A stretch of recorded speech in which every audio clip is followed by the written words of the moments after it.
Hai semua, kita lanjutkan kisahnya Dr. Riko dan Lira yuk dengan judul Kontrak Cinta Dokter Tampan di bab ke-11.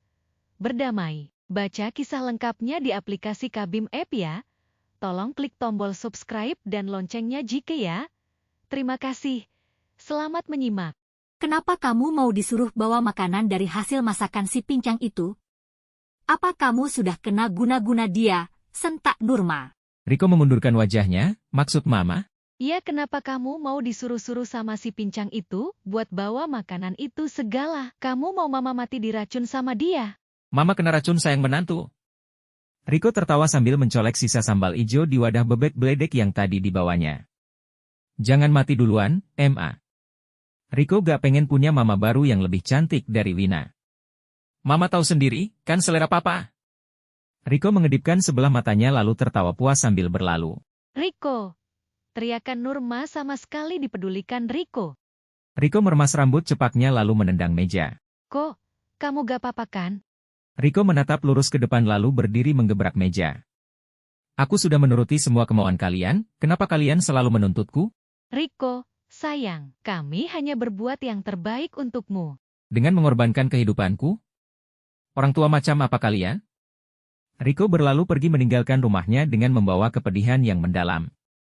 Sepanjang jalan Riko merutuki nasibnya, kenapa dilahirkan dari keluarga yang egois dan gila harta. Keluarga Lira telah banyak berkorban untuknya dan keluarganya, tapi masih saja tak dianggap oleh keduanya. Riko memarkirkan motor kesayangannya di depan sebuah kafe. Riko menghabiskan waktunya seharian di kafe itu, mulai dari makan makanan ringan, rokok, menyanyi sampai minum alkohol. Tiap kali Riko merasa mulai galau, alkohol lah yang menjadi sasaran utama.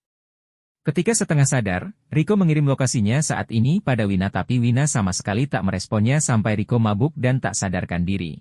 Sedang di rumah, Lira menanti Riko dengan cemas. Tak biasanya Riko tak pulang sampai larut seperti ini, bahkan nomornya tak dapat dihubungi. Rasanya tak mungkin menanyakan keberadaannya pada Wina apalagi pada kedua orang tua Riko. Sampai keesokan harinya, tak ada kabar dari Riko. Terpaksa Lira menanyakan Riko pada Wina, tapi sayangnya Wina tak meresponnya. Lira tak berani keluar dari kamarnya, karena pasti ayahnya akan bertanya akan keberadaan Riko. Seminggu lagi Riko akan menjalani prosesi sumpah dokter. Lira merasa ada sesuatu hal yang tak beres dengan Riko belakangan ini, dia lebih sering acuh bahkan emosi. Riko lebih banyak menghabiskan waktu di rumah, menyendiri di balik laptop dan tumpukan berkas. Lira enggan mendekatinya karena Riko terlihat lebih serius dibanding sebelumnya. Lira mendapat kabar dari rumah sakit di mana Riko praktek untuk menjemput Riko pada suatu alamat kafe. Tanpa menunggu lama, Lira segera meluncur ke lokasi.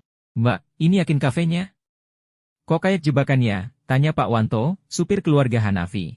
Pak Wanto aja yang masuk ke dalam ya, saya tunggu di luar. Kalau benar di dalam ada Riko, baru kabari saya. Iya, Mbak. Iya, Mbak. Pak Wanto masuk ke dalam kafe yang masih sepi dan belum buka itu. Di halaman parkir, Lira melihat motor balap Riko berdiri tegak. Lira menghembuskan nafas lega, Riko benar ada di dalam. Selang 15 menit, Pak Wanto keluar dari dalam kafe seorang diri tanpa didampingi oleh Riko, padahal motornya masih terparkir di depan. Mbak, Mas Riko masih belum sadar. Tagihannya juga banyak, makanya belum boleh keluar dari dalam. Dia mabuk. Iya, parah keadaannya, Mbak. Gak tega saya lihatnya. Tagihannya hampir 800.000, belum dibayar. Banyak sekali, segitu untuk dia sendiri atau sama teman-temannya. Gak tahu juga, Mbak. Mbak Lira aja yang masuk ke dalam, tanya sama kasirnya. Aman. Di dalam aman kok, Mbak. Kita bawa Mas Riko bareng-bareng ke sini. Lira mengangguk lalu masuk ke dalam kafe bersama Pak Wanto. Netra Lira menyisir suasana redup dalam kafe tersebut. Terlihat beberapa orang yang masih tertidur lelap di sofa. Pak Wanto menunjuk salah satu orang yang tergeletak di sofa. Itu Mas Riko, Mbak. Lira mendekati pria yang ditunjuk Pak Wanto lalu membalikan posisi tidur orang tersebut. Riko terlentang dengan aroma alkohol yang sangat pekat. Lira berusaha membangunkan Riko, tapi Riko malah meracau tak jelas. Heh! Jangan main bawa aja ya, utangnya banyak di sini. Sambut seorang wanita bertubuh gendut mendekat. Berapa utangnya? Tanya Lira. Wanita itu menyodorkan bil pada Lira. Lira langsung mengeceknya, ada belasan botol minuman yang dipesan Rico. Rasanya tidak mungkin Rico minum sendirian. Mungkin dia semalam bersama teman-temannya lalu meninggalkannya sendiri di sini karena dalam keadaan mabuk. Lira mengeluarkan uang dari dompetnya sejumlah tagihan dari wanita itu. Apa dia semalam datang bersama temannya? Kagak, dia sendirian. Ditemenin PL juga gak mau. Nyenyong gak jelas. Minum banyak banget sampai muntah sama ngompol itu. Lira tak mau berurusan banyak dengan wanita bersuara mezzo sopran itu. Dia langsung meminta Pak Wanto untuk membawa Rico keluar dari dalam kafe. Rico bau luar biasa, membuat Lira jijik dan hampir muntah. Sampai di rumah saat matahari tepat di atas kepala pun. Rico belum juga sadarkan diri membuat Lira sangat marah. Ayahnya terpaksa mengetahui aib ini. Tensi Pak Hanafi sempat tinggi. Sekarang sedang beristirahat di kamarnya. Lira, mana dompet dan ponselku? Tanya Rico saat dia terbangun. Lira tak menjawab, hanya melempar pandangan yang menusuk. Kekesalan dalam hatinya hanya diutarakan lewat sorotan matanya saja. Jangan bercanda, mana ponselku? Aku sudah ada janji dengan Dokter Thohir. Sebaiknya kamu mandi dulu. Jawab Lira muak. Rico memperhatikan baju dan celananya yang basah. Lalu tanpa kata menuju ke kamar mandi. Lira menunggu penjelasan Rico di balkon, wajahnya masih merah dengan nafas tidak teratur.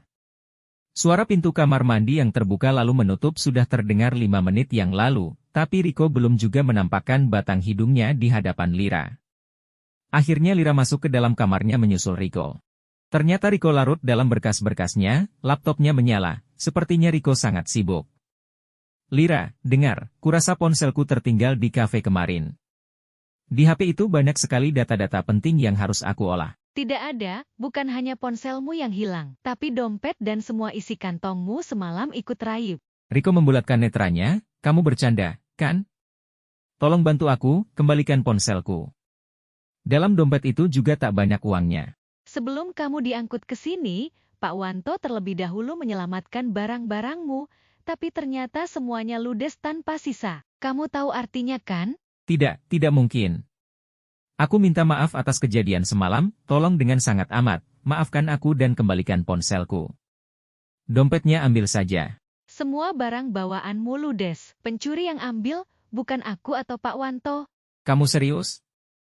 Rico menatap Lira tak percaya lalu menepuk keningnya, motorku bagaimana? Kuncinya di mana?